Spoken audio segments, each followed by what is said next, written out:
on Scott.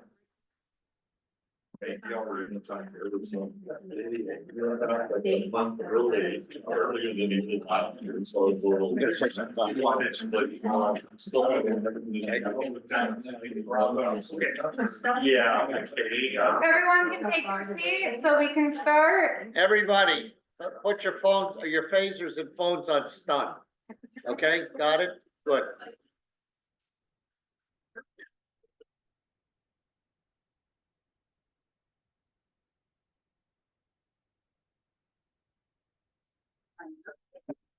Hey, so we are going to, let the APB record while they're gone. Okay, there it is.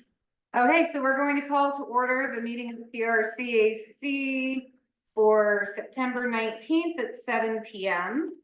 Our first order of business is approval of our agenda. Do I have a motion? You do. Second. All in favor? I, Okay, approval of minutes is going to be pushed to our next meeting because we do not have a quorum of the board from last meeting. So now we are going to go right into stormwater. And I will start by introducing Eric. If you want to come up and start us off with your presentation.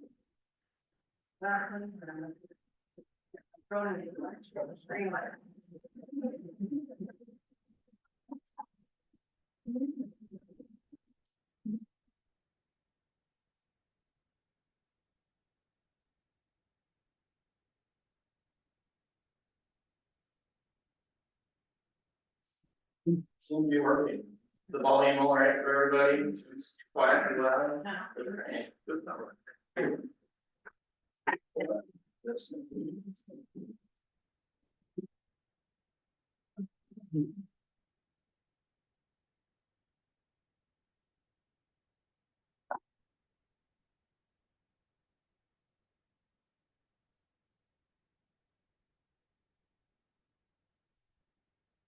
Great. Thank you all for being here and showing your interest in the first of two presentations regarding the Point Roberts drainage study. But before we get into that, I did want to run through a couple of housekeeping items real quick. If you haven't already, you have a sign-in sheet on the table to your right here. You'd appreciate you could put your name on there. We also have some Title VI questionnaire forms. It's optional, it's totally anonymous, but it does help us just understand what public participation we're getting in terms of demographics. So we appreciate you. Or I'll encourage you to fill out one of those forms and you can put it in the box when you're done. And then you already know the presentation will be recorded and it will be posted online. Find it after the fact if you like, or share with neighbors that weren't able to attend. Next, we ask that everybody hold questions until the end of the presentation, just so that we can kind of get through the material and everyone can hear what we have to share and then provide the opportunity at the end of the time. And lastly, we're here during the PRCAC monthly meeting. After the presentation and the question portions, we will have the opportunity to leave this room and go into the rec room or somewhere, and we continue talking there, and after they finish up their meeting, Alex is serving them. So with that, we are here today to discuss the preliminary results of the Point Roberts drainage study. And here's kind of tonight's outline of what we've gone through. A bunch of the obvious introductions, background. We're talking about the specific characteristics of the Point Roberts watershed. We'll kind of discuss the problems and proposed resolutions and spend a good amount of time highlighting the capital projects. And lastly, discuss project prioritization, funding options, or wrapping up with the questions. So starting with introductions, my name is Eric Favre. I'm the project manager for Whatcom County, leading the study. And I'm supported by Josh Seahack, who's our roadway engineering manager, Andy Fitz, who's our communications specialist, and Craig Olson, who is the stormwater engineering manager, but couldn't be here tonight. And that we're supported by the Point Roberts Community Advisory Committee, we're glad to have them helping us out. Allison and Brian and everyone else who've been our main champions. And then last but not least, we have Alex Butcher of Tetra Tech. They are the engineering consulting firm carrying out the study for us.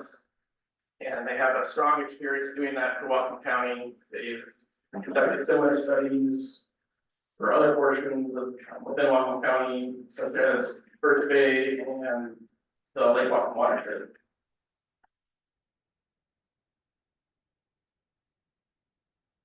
So to kind of step back here and get a sense of the background for how we got to this point, kind of go all the way back to 2020, believe it or not. And this was the time when the border had shut down. And we couldn't get our maintenance and operations crews up here anymore. And unfortunately, that led to a backlog of the maintenance that we would normally have been doing for a long period of time, unknown at that point in time. And also during which those historic floods of 2021 took place.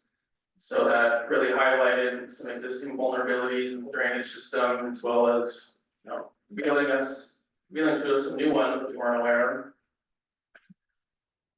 And as that maintenance backlog continued to accumulate, so too did the number of reports we were getting about drainage issues.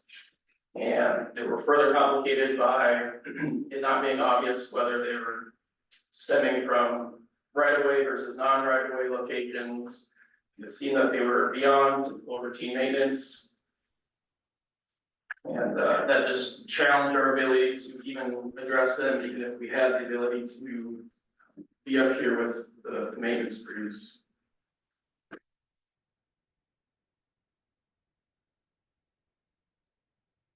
And those were the series of events that led us to commission this study to understand the underlying causes of Point Roberts as a whole and its drainage issues, where they're coming from, why. Trying to really just assess and dig into the weeds a lot further as to why we're getting so many reports. So, yeah, that's why we're here. And we're going, so therefore we can understand underlying causes of the drainage issues, identify potential improvements, estimated costs, and the like. So the study began in 2023, so it's been a little over a year now since we started all this work. So there's a lot of work that's gone into this. I think the year it's even shocking for the amount of work that Alex has put into this today. And during that time, when we kicked off the study, we also put out a public survey soliciting information and drainage reports from everybody that the resident here, just so we could further gain information on where the drainage issues are, what people are seeing, try to get photos of the issues as it's occurring. And that was incredibly helpful. So for those that did help us out, we really thank you for taking the time to do that. It's benefited the study. So now that 2025 is quickly approaching, so too is the end of the study. We're hoping to have phase 2 of this wrapped up by this coming winter. And we'll have a final report documenting everything that we've studied and gone through and assessed, as well as a drainage management plan. And that'll be used to have a long-term planning tool by the county to take into consideration and assess what the issues are and how they can be addressed, a path forward essentially.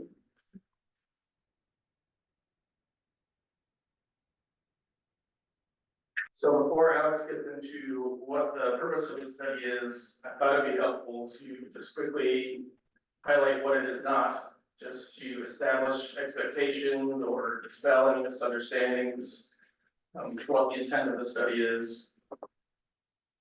So, study fortunately will not solve the drainage problem of Point Roberts. It's not on the scope of this study to do so. And some problems are just not high priority enough, or they're outside of county jurisdiction, or they require further special study. Next, it's not a design or construction project. The study is inherently just a fact-finding exercise. So there will be no improvements made as part of the study. Just current status quo just remains that. And lastly, the study will not produce any sort of timeline or guarantee for correcting the drainage issues. There's a lot of factors that go into delivering projects which are out of our control and unpredictable. So it wouldn't really be fair or realistic to try to provide some sort of timeline or guarantee, some sort of commitment that could never be done. And so that I will hand it off to him.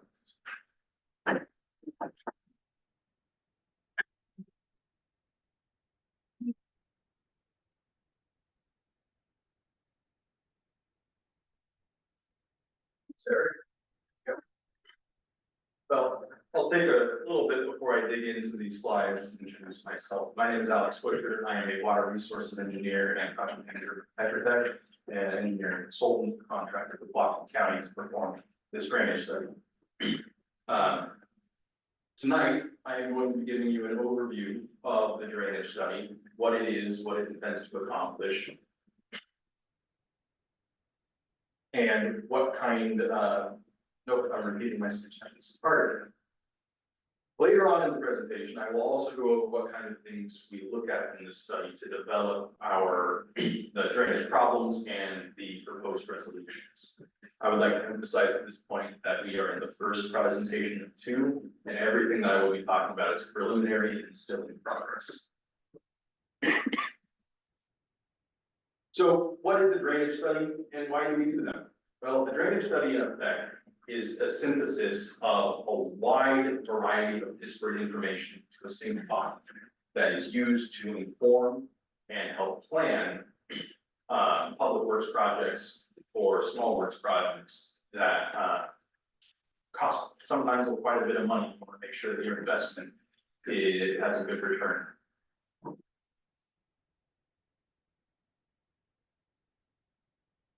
Just get it forward.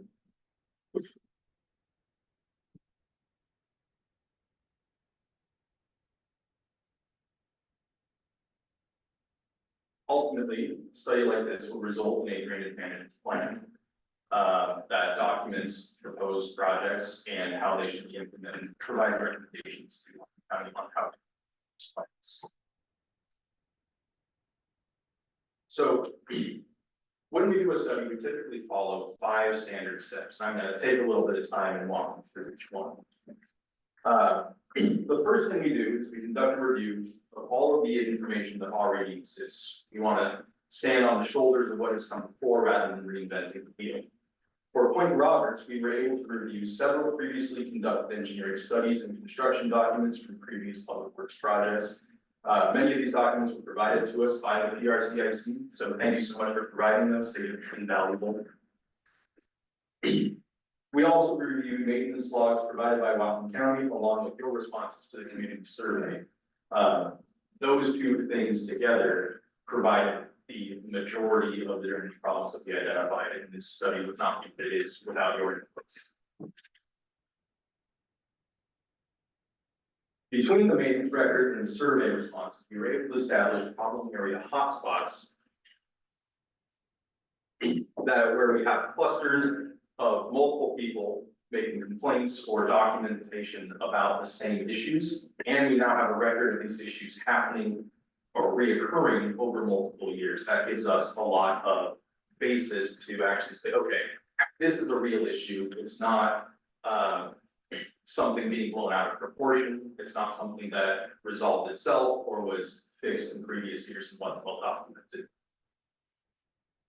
Once we complete this review of existing information, we move on to the subsequent 4 steps. Step 2, and I'll be going into these in more detail, so I'm going to kind of gloss over them now. Step 2 is to do a more formal watershed characterization. This is where we really start being able to generate new information with this study.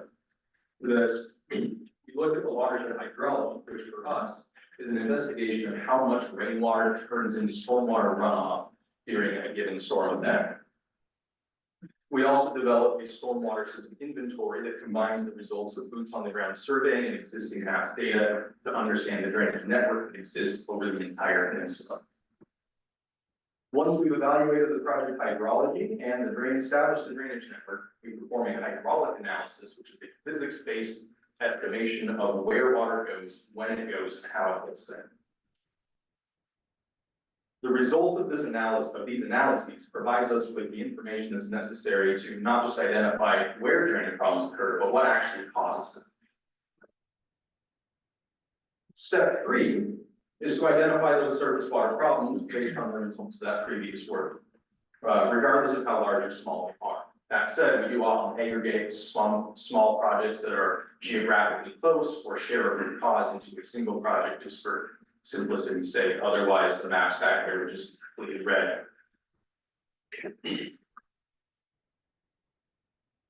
After having developed a list of problems, we start to categorize them to begin to envision how we might provide solutions. Some of the problems simply will not be addressed at this point. These are problems that are wholly private property issues, such as a clogged driveway culvert or clogged root drain. They're not things that the county is able to address. Some of these issues are, in fact, no longer issues. Maybe there's yard debris in a ditch that has since been cleared, or overgrown vegetation that has since been mowed. Problems that do require a public solution are grouped into the categories of maintenance problems, small works projects, or capital improvement projects. And those are what we are going to spend the most time on. The last step is, once we have fully categorized our drainage problems, we take an additional step with the capital projects to rank and prioritize them so that we are efficient with our spending, because I'm sorry to say, we'll probably be some sticker shock in this presentation. Okay, so that was just a summary, and that was quite a few minutes. So let's take some time and dig a little bit deeper into watershed characterization. I want to start by defining a watershed and not skipping to the next slide. In broad strokes, a watershed is the entire area that drains to any given point you might pick on the map. For Point Roberts, we're here on a peninsula, and we're surrounded on 3 sides by water, which makes defining a distinct watershed a little difficult. So in service of this, we broke the peninsula up into 7 distinct sub-watersheds. I'm going to talk about 5 of them in a minute. Watersheds are complicated things, containing many pathways for rainwater to take, be that infiltration into groundwater, evaporation off of lakes or other surface water bodies, or in what we're interested in today, a transformation into surface water runoff. In a drainage study like this one, we're interested in how water turns into surface water. Getting ahead of my notes. The amount of runoff is often discussed in terms of volume and rate, and I would be using these terms a little interchangeably today. It's analogous to distance and speed if you think about getting in a car and driving over to Bellingham. The volume and rate of stormwater runoff is tightly linked to the type of soil rain falls on, the presence of wetlands and other inland water bodies, and most critically, the amount of impervious surface coverage in the watershed. So taking a break, and let's talk about the Point Roberts watershed. As I mentioned, I will be talking about 5 subbasins. I'm going to skip a couple of them that are mostly either beach or bluff and don't have a whole lot to talk about when it comes to flooding issues. So the Gulf Road subwatershed I'm going to start with is the green one in the upper left. That one is about 630 acres in area, and we see a split in land use between suburban or rural residential developments. There's also the Volleyball Golf Course in the northwest corner of it, and large swaths of undeveloped property in the center. There's a lot of variety here, but the impervious surfaces, which are going to be the focal point of any hydrologic study, are concentrated in the residential developed areas. The Maple Beach subwatershed is about 550 acres, with much of the drainage of north into Canada, in theory. And the area is split by a steep bluff. Suburban and rural residential developments are found in the upper areas to the south, and development becomes increasingly sparse as we move southwards. In the lowland areas to the northeast, the developments are highly residential and contain most of the impervious surface in subwatershed. The Eastern Bluff subwatershed is only about 220 acres, and is mostly undeveloped in the south due to the proximity to Little Point. We do find more rural residential developments as we move north, towards Benson Road and Johnson Road. And much of the impervious surface is concentrated in these residential developments. If you're sensing a theme here, you're catching on. The South Beach subwatershed, again, is similar in size to Maple Beach, about 500 acres, and is primarily suburban residential. We do see a big split with APA Road, with most of the neighborhoods being located south of APA Road and most of the northern area being undeveloped and primarily forested. And I'm saving the big one for last. The Point Rob, I'm calling it the Point Robertson Unit subwatershed, because it all drains to a single point just east of the marina. Yeah. It's about a third of the entire peninsula, measuring about 1,100 acres, and it contains a wide variety of land uses from native forested to high density condos and suburban residential. The basin also includes the commercial corridor along Tiny Drive and contains large parking lots and properties.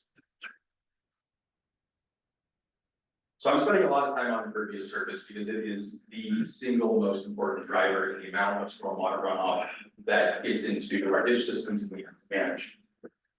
In this kind of study, we not only look at what's currently out there, we look at what could possibly be built in the future under current legal zoning codes. We want to develop an understanding because we build some stormwater infrastructure, it's going to be there for 4 to 5 decades minimum.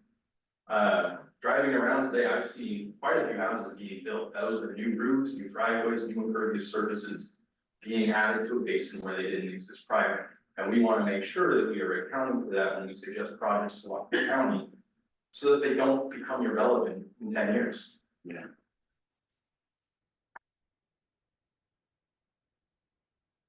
I mentioned previously briefly that we performed a stormwater system inventory for this project. Point Roberts is actually pretty big, if you hadn't noticed. So we had to target our efforts. We focused mostly in areas that we knew would need the most attention. Those were areas that we identified using your community survey responses as kind of our problem area hotspots. These areas are Maple Beach, Gulf Road, and South Beach, although we did look at other places. It wasn't just those three. All in all, Washington County surveyors picked up about 3,000 data points that we used to define large portions of the stormwater drainage network, which in turn informed our hydraulic analysis and helped immensely with identifying deficiencies in the drainage system. So I want to give you a few of these, I think they're fun facts, but maybe that's why I'm up here talking. You have 41 miles of ditches in Roberts and more than 8 miles of pipes. Your pipes are primarily stormwater culverts and the pipe sizes range from 4 inches to 96 inches. 96 inches is 8 feet. And 73% of your pipes are actually manageable, between a foot, 12 inches, and 18 inches, a foot and a half. But only 5% of your pipes are 36 inches or larger, and I guess that's all the pipes. We reviewed 23 outfalls for this study, which is not all of the outfalls on the peninsula, but all the ones that our basins discharge to in areas that we knew we needed to pay attention to. We also have 168 catch basins, so that feels a little disconnected from the rest of them. That's a lot.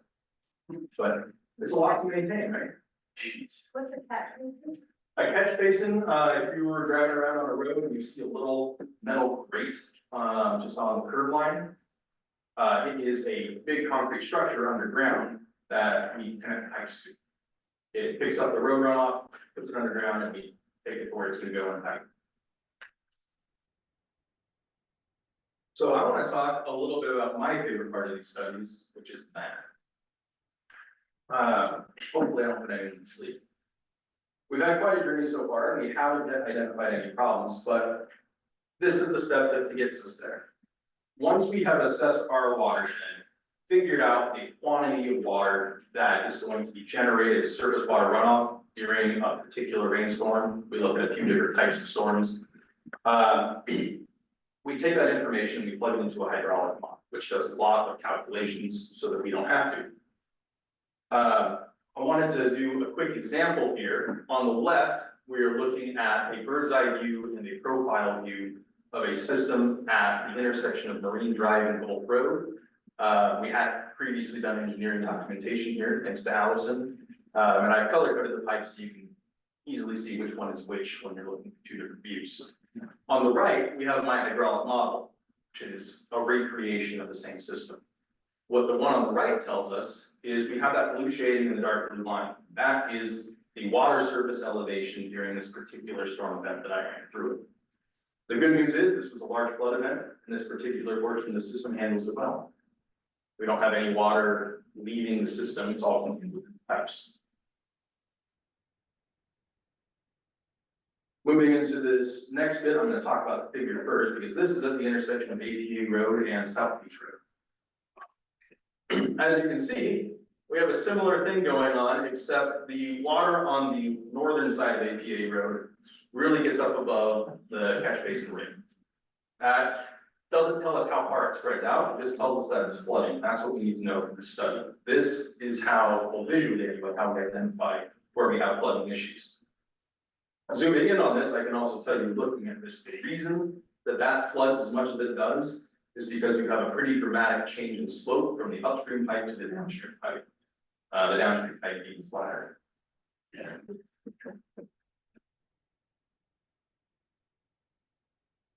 So from this hydraulic model, we identified 20 distinct flooding locations around Point Roberts.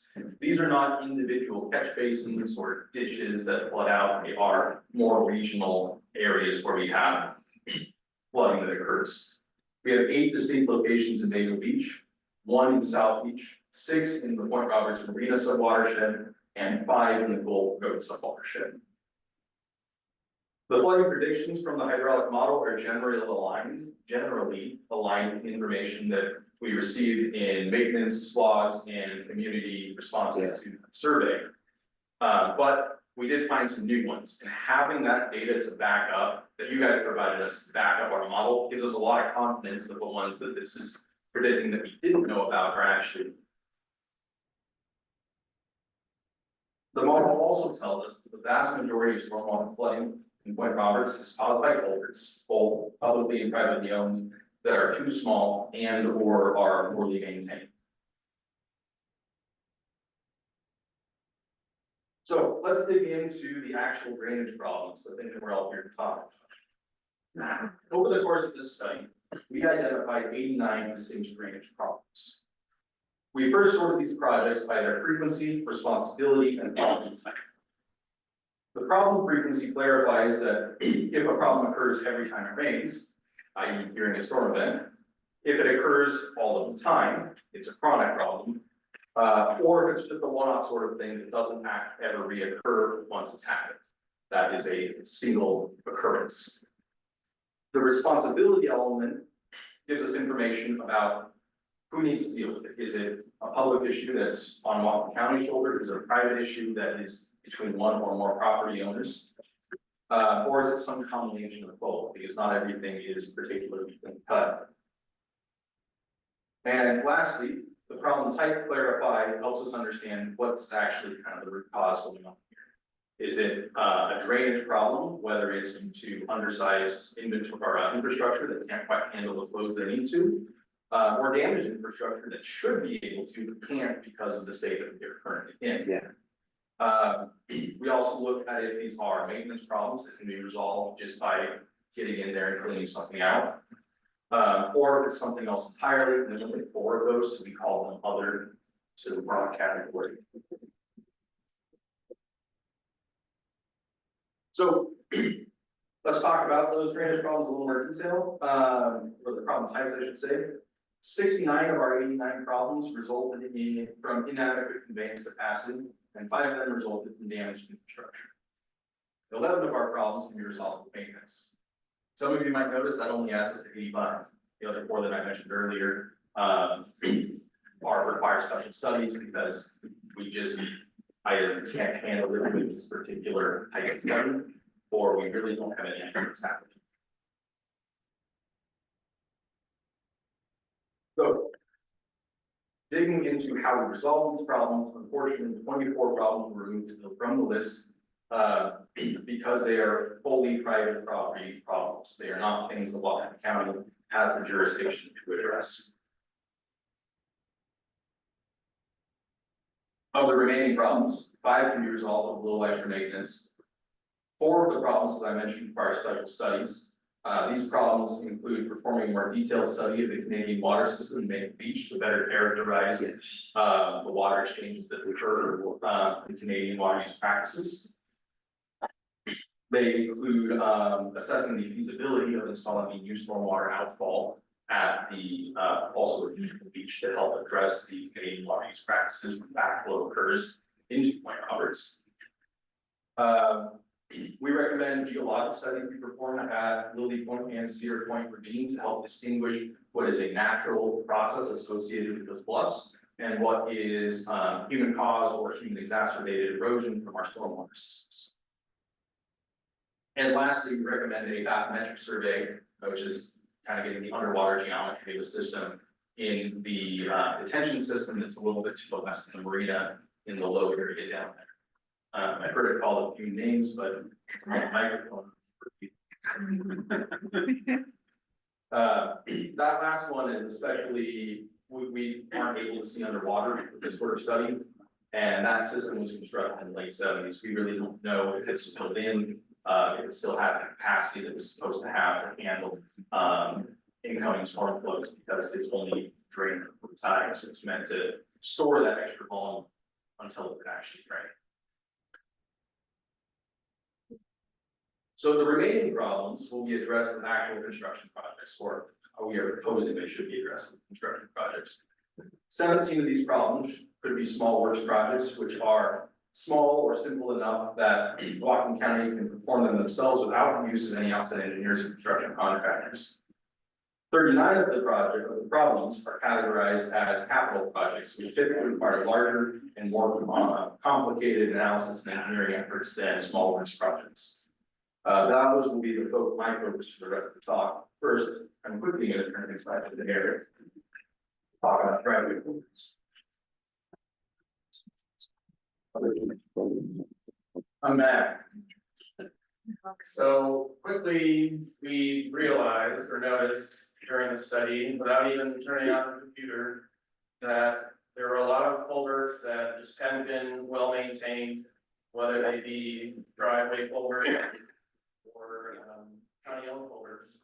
So we thought this presentation was an opportune moment to do a little PSA of sorts, driveway culvert maintenance responsibility, just as a little educational aspect, because you don't know what you don't know. So if you're not told, why should you know any better? And so I think that would sort of clarify that. So from the Whatcom County Code, it says maintenance of driveway approaches, including stormwater culverts, shall be the responsibility of the owners whose property they serve. And there's a couple common problems that culverts tend to face if they're not well maintained. First of which is they become obstructed, whether where the water's trying to flow in or out of, or somewhere in between. That material has to be removed so that the whole opening of the culvert is available to convey the flow as it was intended. And so this would be an example of something that falls under homeowner maintenance.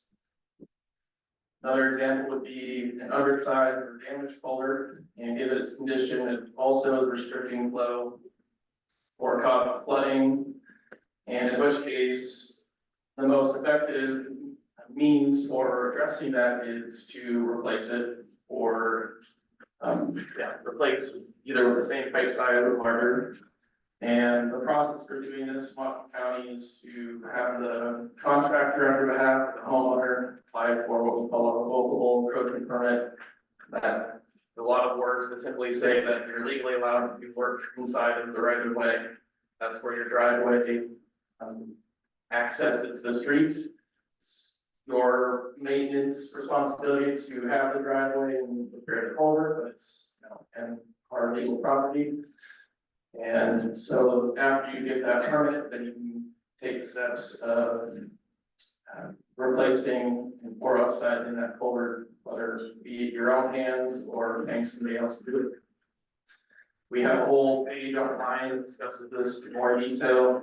The link is below. We'll also be putting it on a slide at the end of the presentation with where our other resources are that you can find them. But I'll talk about that when we get there.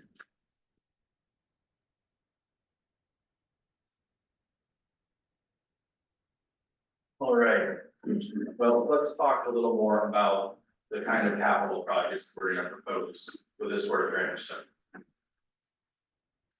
So those 39 problems that would turn into capital projects that I previously mentioned turned into 16 total projects. Means many of these projects are able to solve more than one problem. I'm only going to discuss 3 of these projects in detail tonight. Just due to time limitations, we've already been going for about half an hour, and I want to respect your time and the time of the committee. I also didn't prepare any. Those projects I will be discussing are located in Diane Circle, along Johnson Road, and along Wolf Road. These are also the areas where we have the highest density of community drainage complaints, so it's a little bit of flattering. Our capital projects generally across the entire peninsula consist of some combination of replacing culverts and reestablishing ditches that have fallen into disrepair or sometimes over repair, improving storm drain systems, and constructing new storm sewer systems. So before I get into the specifics, this is a general map of the projects that we've identified. We'll be talking about, if I can turn on a laser here. We will be talking about this little chunk in Maple Beach around Diamond Circle, this little chunk of Johnson Road, and this stretch of Gulf Road, which includes the location we are currently at.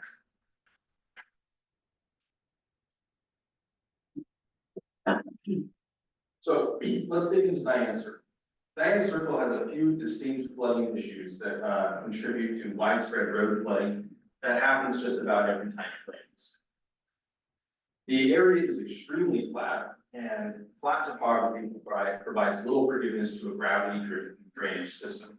Otherwise, minor hydraulic issues that would not be a concern are able to propagate large distances upstream and influence other hydraulic issues, kind of add together and have a cumulative problems greater than each one individually. Multiple driveway culverts in the area are placed at adverse slopes, which means the downstream end is actually higher than the upstream end. This effectively turns the upstream ditch into a bathtub, and water cannot leave the ditch until it fills up enough to either go around the road or go out through the adverse slope culvert. And the area, not pointing any fingers here, has not been well maintained over the years. Having been out there, we see that the ditches are largely full of sediment. And many of the culverts, both public and privately owned. I'm kind of shouting, this is going in and out. Yeah. I was gonna say, we're going to try the other one. The other one. No. Okay, well, it's not enough. I tried. Will we be able to hear online if you're not? Yeah, Yeah, that's the microphone for Yep. online. It'll hear. So long and short of it is, the lack of maintenance has led the ditches filled with sediment, and many of the culverts are more than halfway full, sometimes almost completely covered or buried, and unable to really convey any water whatsoever. These problems kind of also result in the feedback loop because the area is low and receives runoff from the uphill bluff, which typically contains a lot of sediment. So it comes down, ponds out, drops all of the sediment, and kind of stays there until it eventually goes away. And every time it does that, it makes the system a little bit worse. It can't handle as much water, and have this feedback loop where every time it rains, the problem gets worse. So this is a hard problem to solve, and we're still iterating on the solution. What I'm showing here is a possible concept, which would be to replace the open channel ditch and culvert system with a underground stormwater sewer system. Such a concept provides a lot of hydraulic efficiencies and requires significantly less maintenance than an open channel system, which saves time, money, and headaches for a lot of the residents. However, this sort of system is expensive, especially due to the location of my property. That's going to be a theme. It's hard to get materials here to install. And it's in an area that I recently learned is very archaeologically sensitive, and Washington State has a lot of laws that need to be reserved. A preliminary cost figure, again, still in progress, but this little drawing up here could cost upwards of about $3 million to fully implement between construction, engineering, administration, and taxes. Jumping forward, I'll talk about Johnson Road. Good news is this one's a lot simpler. The problem at Johnson Road is that we have this little culvert here at the intersection of Johnson and Monty. And that culvert is supposed to pick up the runoff, the flow in the ditch, and take it north, where it will flow down into Maple Beach and become someone else's property. The problem is that culvert is 2 feet higher than the bottom of the upstream ditch. So our ditch is a bathtub, and the ditch itself is only 1 foot deep.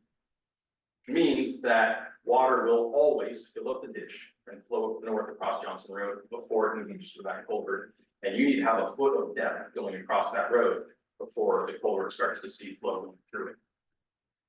So it's a severe problem. It has, not great consequences for the people that are impacted by it. But the good news is it's a relatively simple fix. We need to take that culvert, replace it with a larger culvert and lower it down. And we'll regrade the ditch upstream so that we have a smooth slope that efficiently gets water into the culvert and the fruit. And that's the game. This one, preliminarily, we think we're talking around $450,000.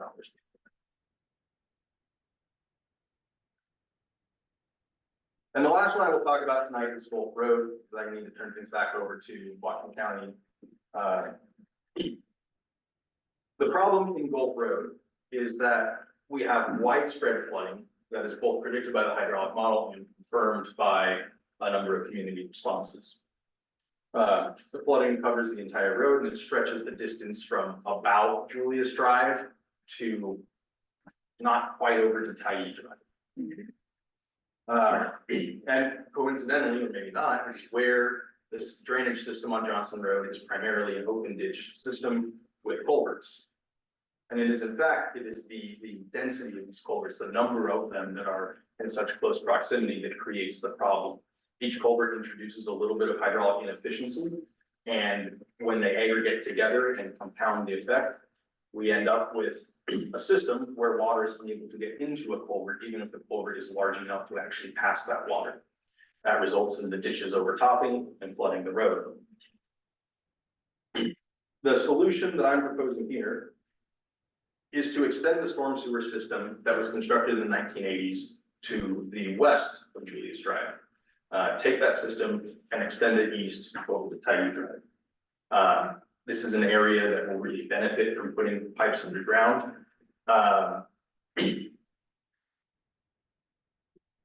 And it'll be able to contain some of the larger flood events that come through because we're near the bottom of the subwatershed. This is a big project and will require a lot of additional things to have it happen beyond just the pipe network. There's road work involved, paving work and all that.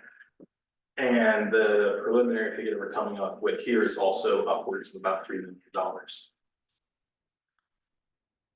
You can also see the figure, we have Teller Road taking a similar approach. We've split that into a separate project that I'm not going to spend a ton of time on tonight, simply due to the cost of these projects. We want to try to get something that we can actually implement rather than doing everything all at once. So on that note, I'm going to turn things back over to Whatcom County to talk to you about how we can possibly pay for this. All right, again, Josh Piak, engineering manager for the design construction section, and I do want to be clear that tonight you got the technical experts. You didn't get the people that are holding the purse strings, so I hope I can speak a little frankly without you holding too much against me. But I do want to talk and make sure we speak tonight to how we get all this done. It's great to get all the dots on the map, but how do we actually start taking these pieces off? So to do this study, Public Works proposed to the council in 2022 as part of the 2023 and 2024 budget to have a line item to get Tetra Tech on board and to get a consultant on board performed the study. This is now the fourth watershed where we have this kind of detail mapped out. We have Birch Bay, we have Lake Whatcom, we have Lake Samish, and now we have Point Roberts, or we will, when the study's done. So it's a pretty significant influx of money that went into getting this off the ground. And at the time, I think there was interest in getting some projects done, but we just didn't even know where to start up here. Between all the feedback we're getting from the community, the fact that we couldn't get across the border at the time, as a lot of this was happening to actually get our own eyes on it. Yeah. We really needed to kind of start at square one, figure out where the problems were, figure out what are our biggest priorities, and then start taking them off. So we're gonna talk about, or we already did a little bit, talk about how we get these projects prioritized. We're gonna talk about benefit to the community. We're looking at each of these items as when's the severity and the frequency of the flooding. The 2021 event was over a 100-year storm. That's a kind of a storm that we're not gonna see all the time. And a lot of the county was underwater at the time, the PRCAC Valley, the big portion of the county. We can't solve every problem that happens in that kind of storm event, to be frank. That's a lot of water. What we do want to make sure we're looking at are the problems that are causing new issues every year or every 2 or 3 years. Those are going to be our highest priority right now. We also want to look at what our emergency and regional access is. Roads that are underwater are an issue, obviously, for emergency response, for people to be able to get in and out of their homes, to get to medical services, to get food, as well as property damage that's being caused by flooding. We're also, as part of the study, looking at these projects in the lens of their benefit to the environment.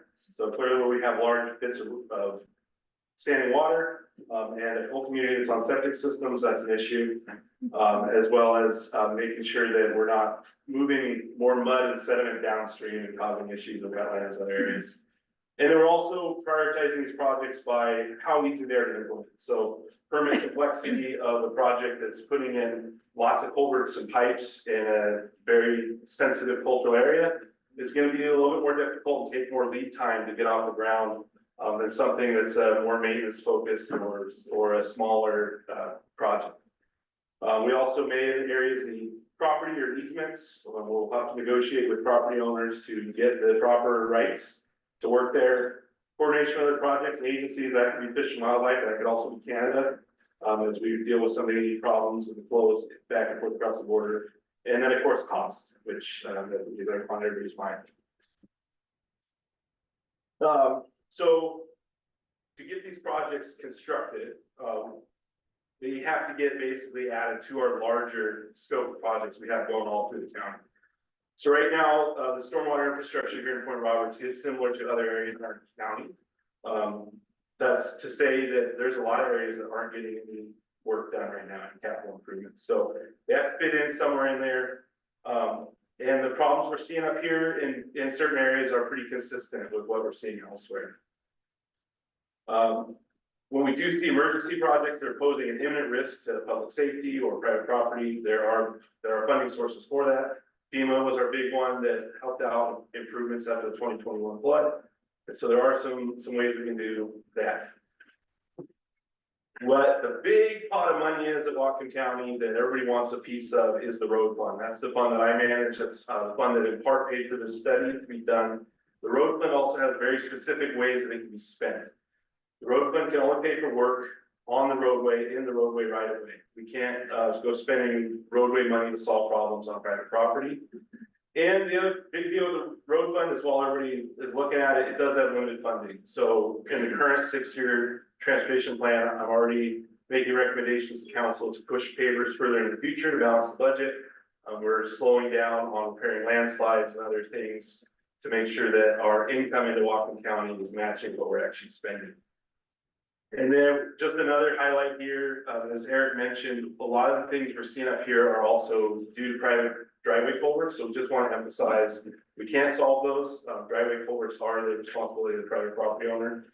And so we want to help identify those and point those out, but we can't use the road fund to pay for that. And then a couple other options we're going to talk about. And like I said, I'm not the holder of the purse strings. We are the technical team, we're the engineers. And ultimately, some of the things to get these things paid for are going to have to go to council, the county executive, to the public works executive. So some of the options though that are out there for paying for these things besides the road funds, I talked about the limitations we have on the road fund. The local transportation benefit district does exist in Point Roberts. You may know about that. When people buy gas here, some of the money from that gas tax has to stay in Point Roberts.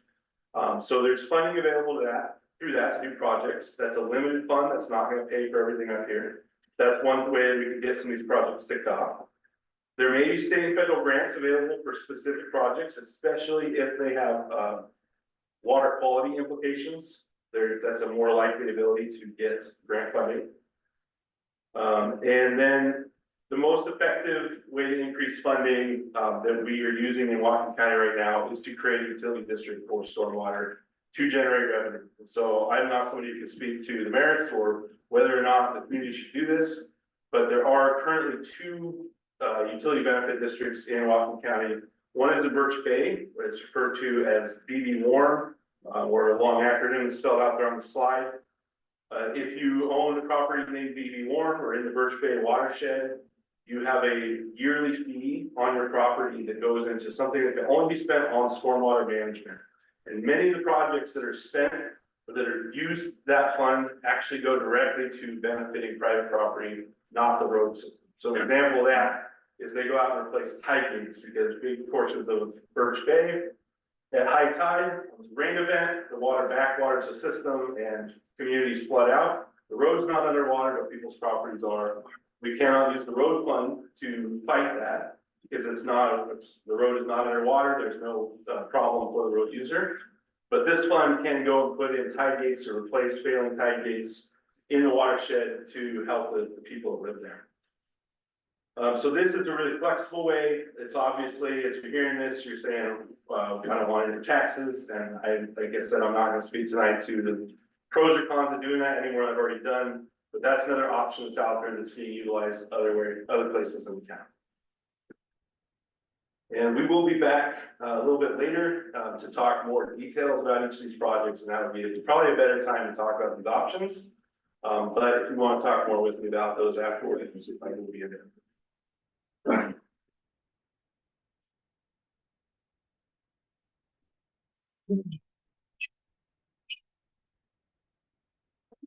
All right, thanks for holding out for as long as you have. We're nearing the end now. So we can get to the part where I mentioned we got links for folks to find further resources. This presentation is both being recorded and put online, and the PowerPoint itself will be available online. If you didn't know, if you Google search Whatcom County projects, you'll find a web page that lists all of our current public works projects, including this study.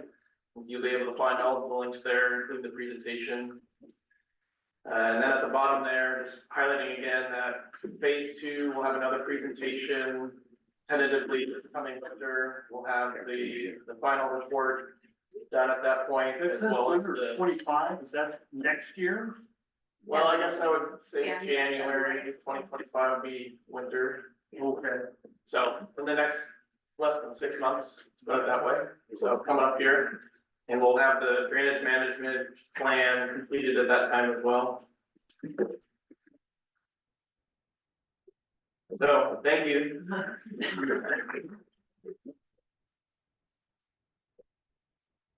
you to the PRCAC for providing this opportunity to speak with you all. And shout out to those joining via the Zoom link. It's good to see the turnout that we have today. You ready to take questions? Yeah, that's the next slide. So with that, we'll open it up for questions. I'll try to moderate and or try to answer myself if I can, otherwise direct it to the best could take care of that. Victoria, you can go first. Yeah, okay, first of all, I don't have any drainage problems, but I do want to understand this a little bit better. When we're talking about maintaining a culvert, you know, in front of somebody's property, I understand that, but I'll use as an example, properties on Tyee, just south, if you're the first, second, or third property on the east side of Tyee, south of Johnson, along with having to keep your culvert empty, are they responsible for all the crud that's in the ditch above them? Nope, that would be considered the county's ditch and therefore responsibility for maintaining. And that is part of the routine maintenance that our M&O crews take care of. and that we're trying to get back to. And that we have a backlog of and trying to address as quickly as we can. Because along with culverts being too small, it seems to me, based on what I've seen in the last few years, that one of the reasons the culverts are blocked is because the ditches aren't used deep. And so it makes no sense for somebody to go clean their culvert by their driveway when just more stuff's gonna come right down and fill it up. Yep, and if you clean it out and just put it right in the ditch, it's gonna end up right kind of back where it was. If I clean it up and take it somewhere else, isn't more just gonna wash in from all the debris that's just 40 feet off my property? And that's why it's routine maintenance, because it does require upkeep. Erosion is a natural process, it will never end, and that's unfortunately just the nature of it, why also the driveway culverts require that constant maintenance. Yep. Sort of a follow-on question. Given the fact that it's the driveway culverts that are causing so many problems, and that is a private issue, it doesn't seem to make sense to me that each individual with that problem should have to attempt to solve it themselves. Isn't there a way that the county could come and take care of all the issues and build a home? I can't. There's not a current mechanism for that, with our, Do you take my point that we'd all be doing it differently and some would be doing it better than others? And it would solve the problem. And some can't get anyone to come do it. Yeah, exactly. There's a real, phrase on. Yeah, that is something that we could all band together and try to cooperate with, is finding a person to do all the work for you. In bulk, and get that economy of scale and spread out the costs between you guys. Eric, I think the important thing to note too is there are some properties on some roads where people haven't actually been to the property in Years. 8, 10, Sure. 12. Yeah. You know, there's been ones that, you know, they've been there for 20 years. So you can have everybody on the road doing their culvert, but if you've got 2 that aren't because nobody's been there for anywhere from 3 to 20 years, you're still gonna have a problem. Yeah, no, that is a good perspective. I don't know if we were either considering that or fully aware of that case. It's a little bit unique in that way, I think with Mike Roberts. There are circumstances in which maintenance will clear culverts for driveways. I don't know if that one falls into it, but I think in some ways it's kind of warranted if it's affecting downstream and upstream and everybody in between, so. That's something we can kind of talk about with our crews and see what we want to do there. I don't know if I answered your question entirely, but I was going to make the point that with the encroachment permit process, the work that you're proposing has to come to the county for approval to be issued a permit, and that is our opportunity to review what you're doing and make sure it makes sense with your neighbors. And that it's at least meeting the minimum standards for the county's development. So I could see some patchwork, you know, everybody kind of doing their own thing, but if everybody's going through that same permit process, it should be avoided. It should be pretty consistent. Sure. Yeah, 2 quick questions. One, are these projects that are planned for future correction, are they addressing like 100-year wind event, or is it less than that? And the other thing is, want to understand that we used to have a person from the county who was always up here and stationed up here, just taking care of the mowing and cleaning out ditches and things like that. I don't know if I don't think we have that right now, and that would really help on this ongoing maintenance problem that we seem to be having down in city. And it just never gets taken care of by crews coming up here in a small amount of time to deal with. Yeah, I wasn't aware if there was a long-term person who could jump in and do that, but that sounds like a worthy cause. We could hire that person. There was always one, he retired, the job went out, no one actually applied for it. It is actually still on the walk, and it's actually part of the union contract. I actually read it. The teacher's union contract for public works. That it just has never been republished for that job opening. Okay. Yeah, that's something that would clearly provide value to all of you here. Didn't they leave the equipment for that on the site as well, the county equipment, or was there contractor? You state your equipment still at the county, and the county larger. Mandy's not, yes. Then your other question, I do believe the standard is 100-year design events. And not only is it current conditions, but future land use conditions as well.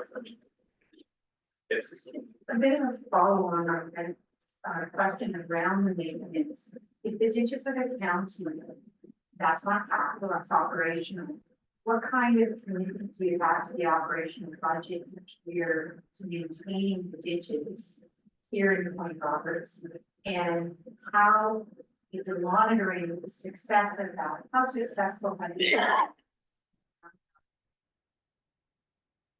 that's a great question. Fortunately, we are not in the maintenance group with that intimate knowledge to say, but Yeah, I can't speak to the maintenance budget. We're on the capital side of the county, but I will say that they recognize there's a pretty significant backlog that should up here. Once they started to be able to work up here again, which really, I would say didn't start at fall until the border restrictions were fully lifted. They immediately ran into some issues with cultural resources while doing ditch recovery. So the county currently is in the process of hiring a full-time archaeologist that will be on staff to assist those M&O crews with all their work as a full-time observer every time we're working the ditches and the parts of Point Roberts up here. So we do recognize there's a backlog. We do recognize that maintenance needs to get up here and get back to at least where they were 4 years ago. Yeah. It's currently on hold. It will soon we get that person in position. Be able to get those trees up here and have somebody. Do you have a sense of those timelines for hiring? The position is currently listed, and I believe they'll be doing interviews soon on that. Yes. If there's a ditch in front of your house, but you have that, culvert, like it's in between roads and parking lots and whatever, whose responsibility is it to keep it clear? if I'm hearing this correctly, it sounds like the similar question we had about maintained ditches, and assuming we're talking about ditches that are in county right of way, would be county responsibility. That from the corner of Gulf and Keller to the parking lot. It's right in front of our house, but there's no culverts in it. There never ever has been, it's always been an open ditch, but it never gets maintained. Are we supposed to do that? If it's a roadside ditch, then that would be the responsibility of the county. I'm not fully familiar with that.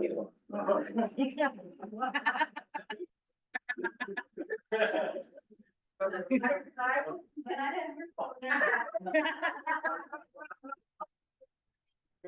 Okay. It's so bad that we had a river running under the house. It came down Keller through the yard, under the house and out into the ditch, which was plumb full, and down Gulf Road. And every year we call and tell them that it's all flooded and they send up somebody with signs and.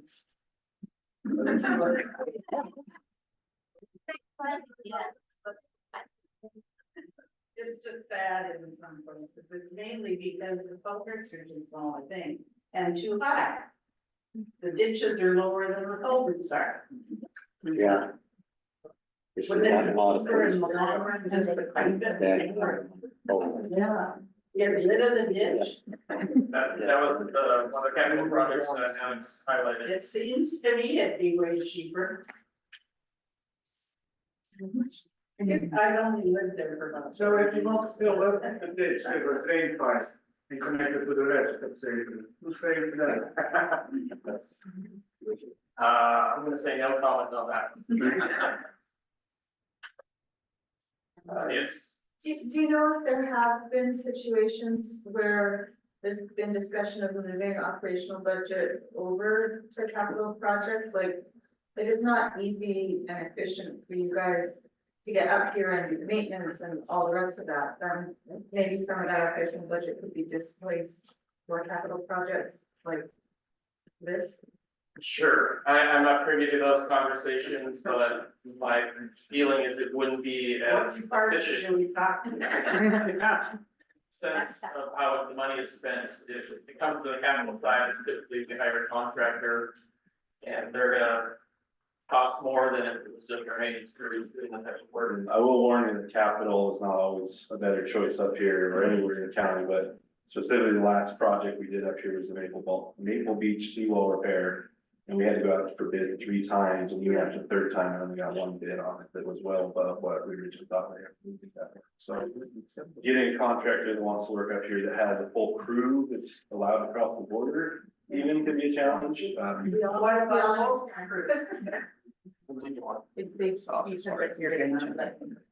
Yeah, Once it's capital, we have to bid it and take a look at it. You have to be a certain size to be. and you have to use the prevailing wage. You have to be able to be bonded to do the work. Yeah.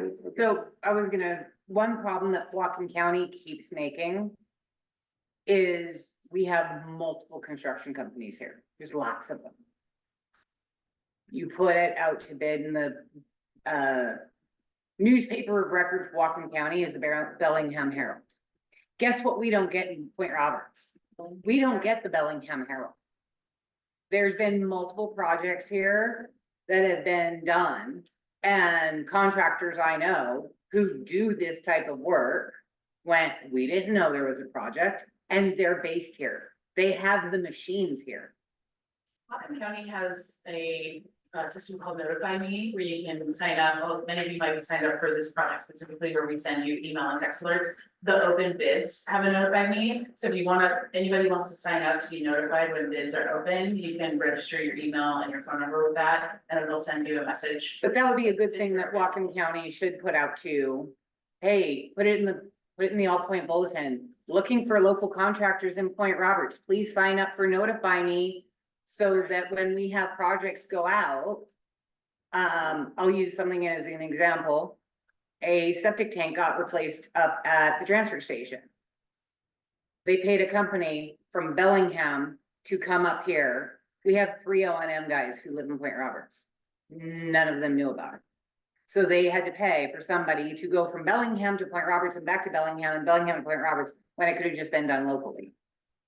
But again, if none of the contractors know that there is work here in Point Roberts they could be doing. And some of them are, they do work for like the Point Roberts Parks Department. They are certified prevailing wage because they have to for us. But they don't know that there's other jobs available until they're gone.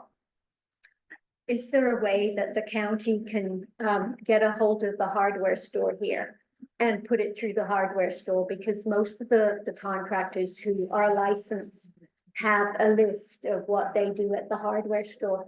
So it would just be a matter of you passing it on to the hardware store, they'd post it. Then there's none of this back and forth. Sure, I'm concerned with that if we're giving that information to a private business, that might affect the open public bidding process. Oh, no, I'm just saying, put a poster to say, sign up for Notify. You're encouraging open business by advertising, Bakersfield or the Bellingham Herald is the newspaper of record, but that's not a legal requirement. That was a decision of your purchasing department. Yeah. You can decide to go other places. So, that kind of opening it up would be fiscally responsible for the county.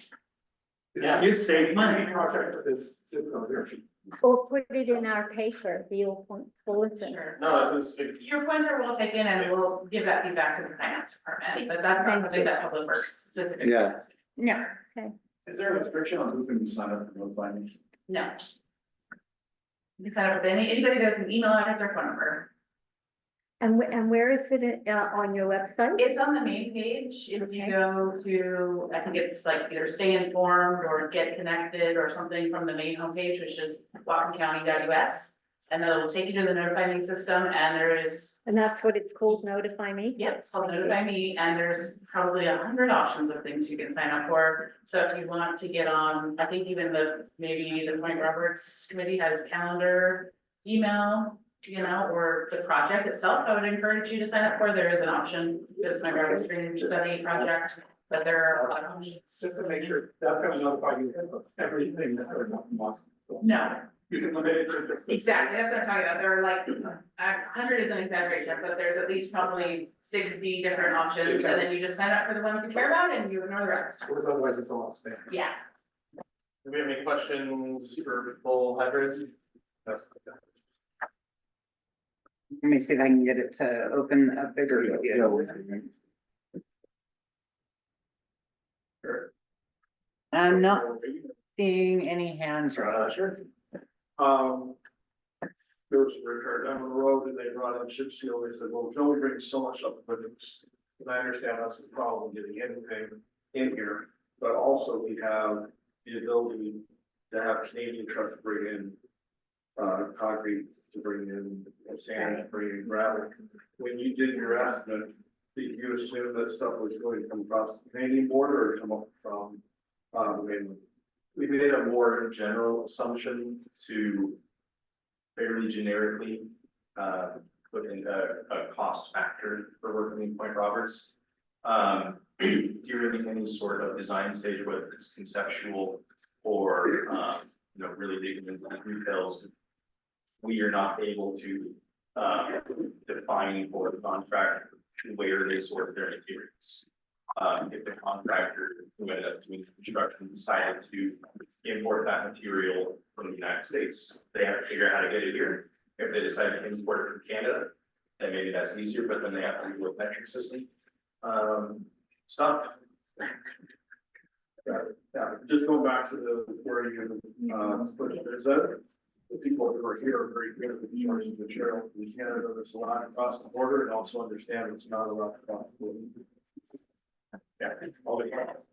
And it's cheaper too.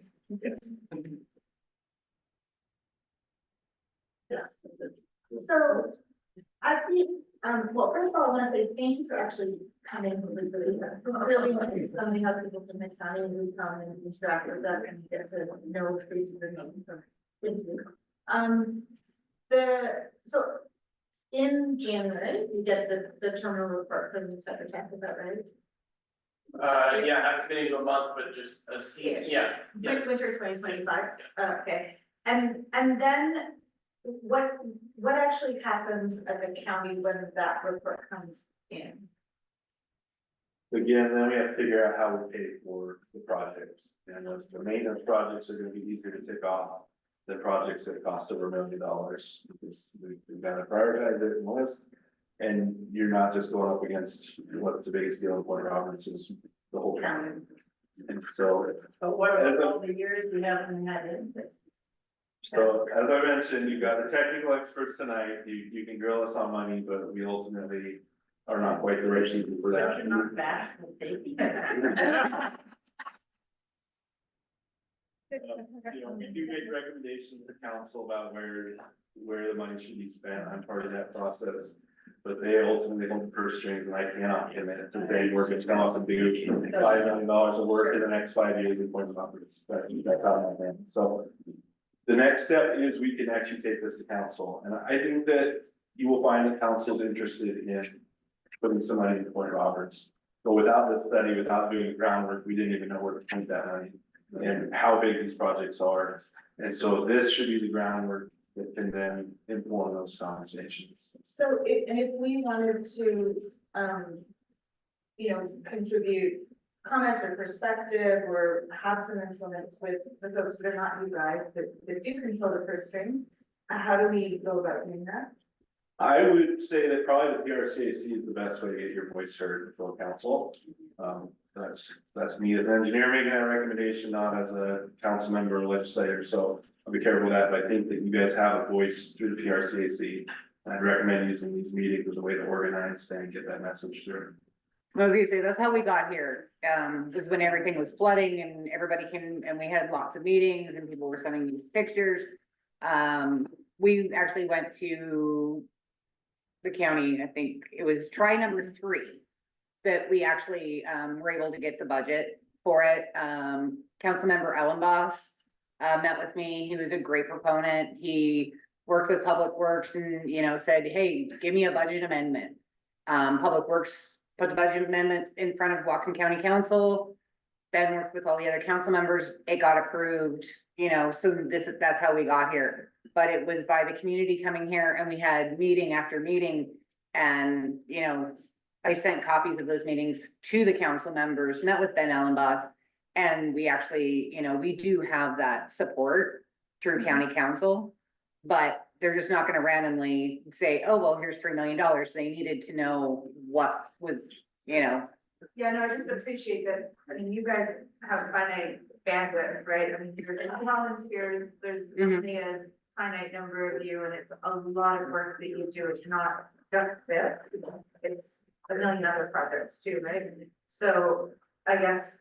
You can volunteer for a subcommittee. You don't want it to all fall on your shoulders, you know, are there, for this drainage study, for people who are particularly interested, are there ways that we can help? You can volunteer for a subcommittee on the PRCAC.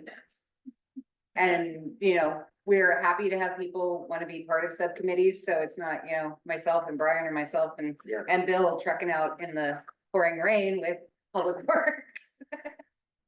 You know, there's just contact us. And we always have projects if anybody's interested that we need work on.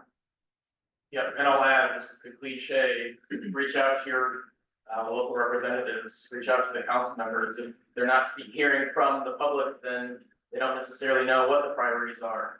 You have a great and strong voice in Allison, but you can add yours to it. We're not near as shy as we. My mother-in-law, everyone. I'll get, in the back. Behind me or me? Yeah, behind you, sorry. I was a little concerned that the study only looked at drainage. Because it stopped the water from getting there in the first place, you don't have to drain it. And the problem with Nathan Beach, where I live, on the flood there, was that there's a wall to stop the water, but there are 3-foot gap in the wall in order to let people go down to the beach. So it's basically a design flaw here. It's not a drainage problem. It's preventing the water from getting in the first place, and I hope the committee at least looks at that.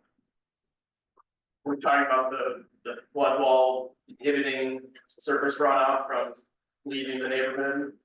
You know, the water poured in through the gaps and didn't come over the wall. That's the key one.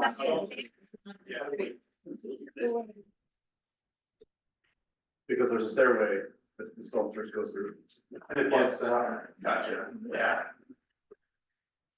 Step over it. Yeah, it sounds like there's room for improvement there. Yes. Yeah, I understand that you were designing your systems for 100-year floods, and it seems to me that there was another 100-year flood in 2009, then we had one in 2021. 100-year floods is, it's a great For twenty name, twenty-two. you know, great name, but with climate change, is there any process to reevaluate to say, what is a 100-year flood? Because, you know, I've been through 3 or 4 of them in my lifetime, and I'm not that old. Yeah. I think Alex can definitely answer this question, but the definition of it does shift with time. So there's a reason I didn't actually state what kind of floods we were looking at in our presentation. And that's because concepts of a 100-year flood or a 25-year flood or what have you are misnomers. It's a statistical element. A 100-year flood is an event that has a chance of occurring in a given year. Yeah. They can happen multiple times in the year. They can happen back-to-back years. It's each year, 1% chance it occurs. But that's based on some research from the. Right. So that is Sometimes a it fundamental problem with hydrology. Is there's an assumption called stationarity, that the data from the past is predictive of the future. There is a lot of great work being done at universities like UW as well as institutions, throughout the US. NOAA, USGS are all investigating this. We're finding, and I'm going from memory here, I'm not the most well versed on it, but some of the findings that are coming out is that it's changing differently in different parts of the country. Some places, the 100-year flood has become as more statistically likely to be like the 10-year flood. And it, on average, happens every 10 years. In the Northwest, my recollection is we aren't that impacted, and what will be more useful, long-term is looking at future development. That's gonna have a more of an impact on the amount of And that's why water you that comes addressed off. that. Yes. Okay.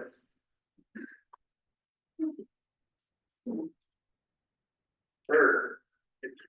Just briefly, because I'm in the area affected, the Southlands development really changed our water table and increased the amount of flooding we're experiencing. One of you referenced needing to talk to Canada about these issues. And I'm just wondering what the process is. Is there an existing communication pathway? Yeah, I don't know that we do know what the process is. This isn't something, there is not an open channel necessarily for our county to work with Canada. There is work being done right now along Nooksack. When the Nooksack breaks its banks, the flood water actually does travel to Canada in certain flood events. So there's already communication right now between our river and flood department, Washington County, that's keeping their eyes on the Nooksack, and emergency managers in Canada. They're working together to alert people in Canada when our flood waters cross. Canada is lobbying for Whatcom County to change the way that the levees and dikes work so that water is less likely to go in Canada. There's not a process that's perfect for that, but that's starting to happen. We don't know what it'll look like, but we recognize that that's a major part of that Maple Beach puzzle is the outflow of Canada. We don't know what the future of that is, but we do know that it's going to be addressed. It's private though. Southlands is private. It's owned by the Century Group. Correct. Yep. So, maybe contact the owner. Yeah, I'll add, so I've been in contact with Century Group, I've been in contact with the city of Delta, they've been cooperative in providing the drainage study and plans for that development for our review, to be able to understand what assumptions they have made. But there's still a lot of information that we don't have that we would need to really understand what it is the water's doing, crossing the border. And so that's why we're considering a special study at this time, because we don't have enough information to say one way or another. It's something we have to look into further and be able to talk across the border and kind of get more information, hopefully.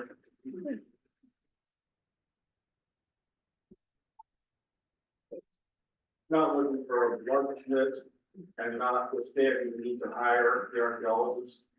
But can we assume that maintenance is something that's going to come on board, come up to speed in the next 2, 3, 6, 12 months?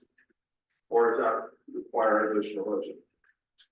Again, we're not part of the maintenance operations division, so we can't really speak for them, but it seems like a reasonable assumption. That is our intent, as far as we know it, hiring an archaeologist and getting the crews trained up and ready to come out here and start doing work.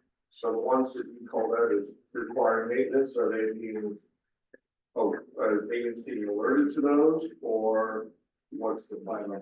Yeah, that would kind of be the next step at the conclusion of the study, is be able to now not only share it publicly with everyone, but also start using it internally to plan and discuss what moves to make next and what to prioritize efforts. They have their own routine schedule for getting to places, but I think with this study, we can really school them up on what's best at this point in time, rather than sticking to their own schedule. Maybe we can have a barbecue or something for January presentation. Have members from maintenance, members from finance also can. The presentation, it'd be great to have everyone. That's not bad.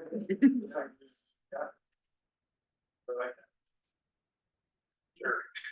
Where do I find out if the issue in my area is actually my problem to deal with, or it's the county's, or it's kind of like, Sure, you came a little late. I did, sorry. Nope, that's okay. We do have some posters in the back, more or less providing that information, not in heavy detail, but gives you a sense of what it would be. And so you can review those afterwards. Otherwise, talk to Alex or I, and you can either tonight, email, phone, whatever you want to do. At least give you an update on what's going on. Okay, and part two is, the Diane Circle area that you talked about first, I can't remember what the dollar value is on that. 3 million. So 3.5, so I'm in that area on Province Road, but, what am I looking at, what's my timeline with that, if it isn't my issue? 5 years, 2 years, because that's a larger chunk of change, is that a 10-year plan, or? Yeah, it's hard for us to comment on that. We can make recommendations to council for where projects fall in our priority list. But again, right now, to balance the budget, I'm moving paving projects and other life safety projects. We're trying to have to balance those as well. So we can make recommendations. We don't ultimately control that. We just can't make the commitment tonight. That's unfortunately not the purpose of study. The purpose is to find out what the cost is, where it should rank in that priority. And hopefully the following steps in coming here to identify where it could fit in the county budget plan. I will add, as not a county employee and not representing a county here. The projects that we're looking at are things that would fix a drainage problem as completely is really reasonable. Conditions can be improved with the kind of maintenance, whether private or public maintenance that we've talked about. Diane Circle is an area, and Providence Road are areas that are not all, any ditches are ineffective, full of sediment, culverts are sloping the wrong way, full of dirt, very completely. You know, there's a lot of, work that can be put in to improve the system. Won't fully solve the problem, but at least it's something.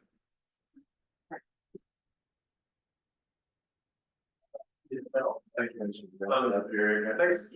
Last two. Okay, thanks for coming out tonight. We've got the storm season coming up, and usually November's kind of a big one. Is this November still an informative time with the report that's going to be put in the check? Sorry, I didn't quite catch that last bit. Is this upcoming storm season interesting at all? The report that will be delivered in January. Yes and no.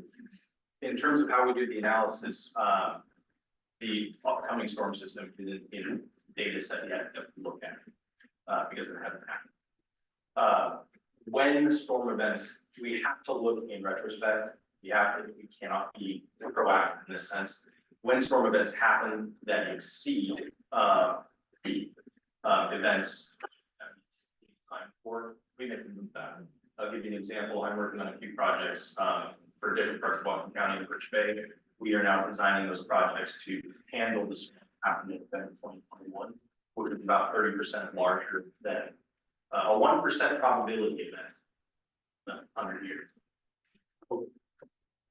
So in terms of the study, it may not make a huge splash. In terms of what projects eventually get constructed, it will be thought about. Okay. Yeah, so if there's new issues that come about that we're already aware of, identify those at DOA, which could help. For example, the last one. Yeah, this is silliness, but not, maybe the county could save themselves some money and be friendlier with us by coughing up $4 or $5 grand and paying the cost of some of their crews, getting a passport and a Nexus card. Because what we always hear is we don't have people who can come up there. And I do understand that they could also then use their passport for personal reasons. But if they're already not crossing the border at all, then they're probably not that interested. But it would seem to me it would be in the county's interest to have employees who can travel to all parts of the county. All To of our provide services. Work harder to be able to come into that. But you never have crews.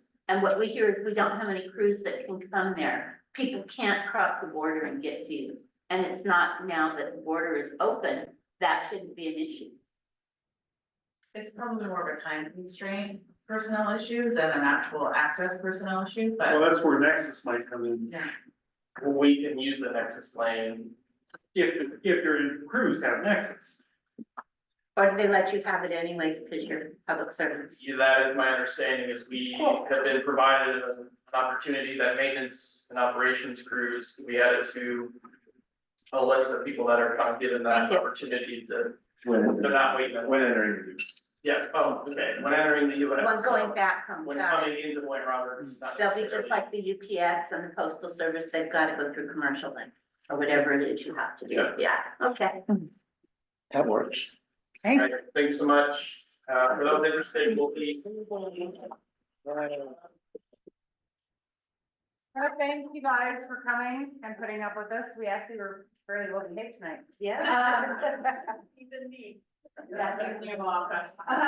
If you guys want to have a peek, they do still have the visual aid back there or in the commons room, if you want to have chats with them.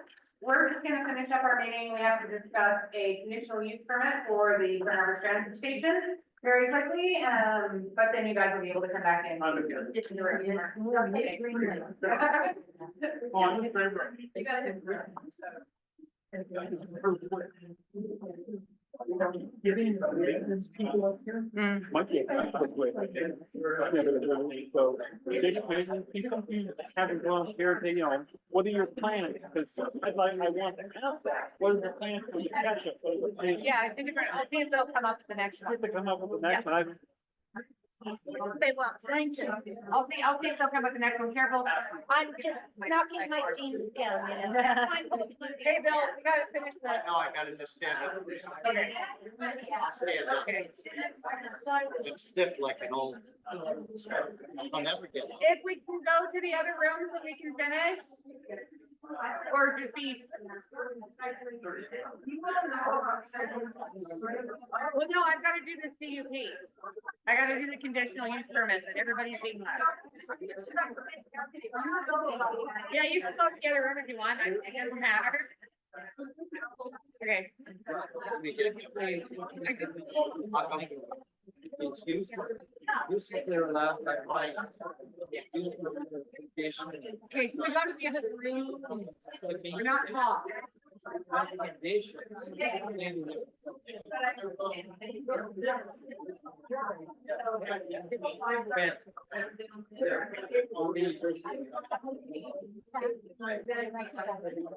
Yeah.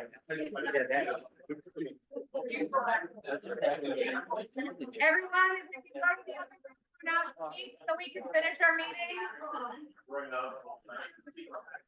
Did you get rid of all of them? No, they're still coming out. Okay, well, I'm gonna fix something. Do you have lines too? No, they're not coming out. Okay. Okay. The conditional use permit for what? The Point Roberts transfer station. Replace the building. Oh, right. Yeah, replace the building. I have questions for those guys. Yeah, they're gonna go into the common room. Yeah, I'm going.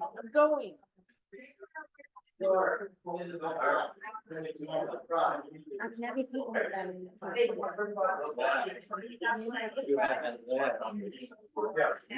I don't think it's that one. They do.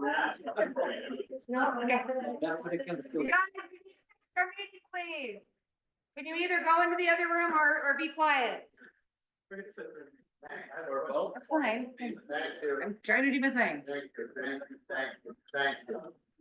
Okay. This isn't gonna be super long, super quick. So reviewing the conditional use permit for the Point Roberts Transfer Station to replace the existing scale house building. We just received this from Charles Sullivan at PDS. So I've sent the staff report as well as all of the documents to everyone. So does anyone have any questions, concerns after reviewing the documents? I do. Start with you, Brian. The notice of application shows it as an R10A zone. The zoning is R5A. There's a private access easement with Point Roberts Park and Recreation District to Johnson Road. It's not shown on the engineering services site plan as required by the engineering department. There's a condition on there that meet the health department requirements, very simple and prudent, that's great. However, as you pointed out, knowing the septic tanks must be replaced, it should be part of this permit and analysis. Because incremental permitting may preclude adequate comprehensive project review and encourage unnecessary redundancy. We don't want that. Drainage, no stormwater management plan. The site drainage, as we know, drains, we just saw That's right. the presentation, We just saw it. drains to Johnson during rain events. This site adds incrementally to that said issue, and it should be conditioned to be part of the solution. The original conditional use permit was CUP 95-044. We have no idea the findings and conditions of that. We don't know if they're somehow with what they're doing, there maybe that's an issue. They need to review that to ascertain that the old conditional use permit is not somehow being messed up with what they're doing now. A number of corrections in the staff report. They obviously did a cut and paste for a public school project, and there was still some relation to that. Yeah, and then finally, it was pointed out to me that the required setbacks for non-residential uses abutting residentially zoned projects are larger than what they show. They should need to check that. Anyway, I'd be delighted to send all of this to the county. Okay, yeah, I feel the same way. They still need a new building. They need to get out of the tuna can. Oh, yeah, for sure. I lovingly call it the tuna can. It needs to go. Yeah. But I want to make sure that whatever anyone else, what standard that they are going to be held to, that Whatcom County is holding themselves to the same standard. And just because we have just recently reviewed the CUP for the Nielsen Campground, I noticed a huge discrepancy between the two. There's no stormwater management, there's no 25-foot buffer. I want the Parks and Rec thing shown, and I also want to know about the septic. Well, so the easement's not shown, but I just kind of went through and read every single document. A septic tank was replaced at the actual transfer station. But that goes into the septic tanks at the public works yard, which then goes to a drain field. And Whatcom County Health Department noted that the tanks at the public works yard aren't watertight, which means they're leaking and that they need to be replaced. That's exactly. Which means those need to be done prior to the CUP, because anyone else who has a non-watertight septic system, Yeah. you have 30 days to replace your septic tank. It's been over 30 days since Whatcom County Health Department noticed that the tanks at the public works yard are leaking. So that's where my only concern is that Whatcom County is holding themselves to the same standard that they're holding everybody else. And do what they need to do to get the transfer They station just out of need the to tuna be- can. Allison, it seemed it was sloppy, but the question, one more time, so I understand you a little better. What's that about the Parks and Rec? There's The site, the There's engineering, an easement. there's an easement that's not shown. it has to be shown. It's supposed, for the Yeah. engineering department form, yeah. No, it has to be shown. Agreed. Okay. So I think, I already emailed Charles a couple of things for the Okay, one review, just because they have the wrong water district, they have the wrong sub area, yeah. those kinds of things. Wow. So that he can fix that. I'm good with Brian, you typing up just like you did the last one, button and noting, the different lines that we found, Yeah.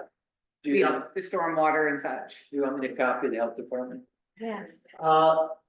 Yeah, I can give you his email address. All right. You know what? Thank you. yeah, It's a, yes, simple yes. Okay, yeah, Because if you find it, if you find things like that, you're supposed to speak up. that's Right. right. Okay, Okay? so I will Thinking. make a motion for Brian to just write up our quick little synopsis of all of the issues that we saw. Correct.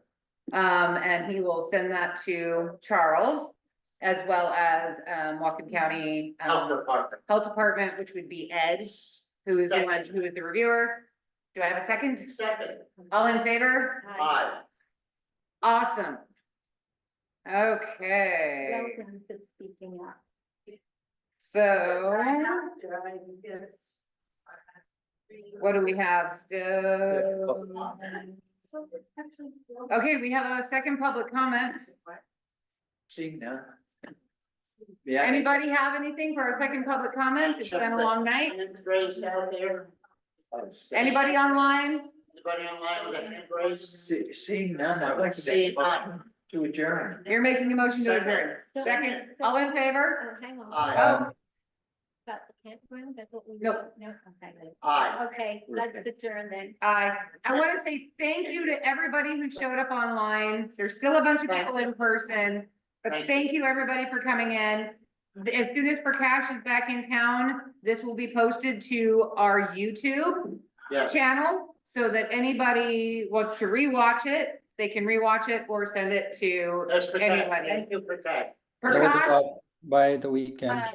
this sent to you. Yes. Yeah, Thank all you. right, great, thank you. Today. Thank you. Thank you, sir.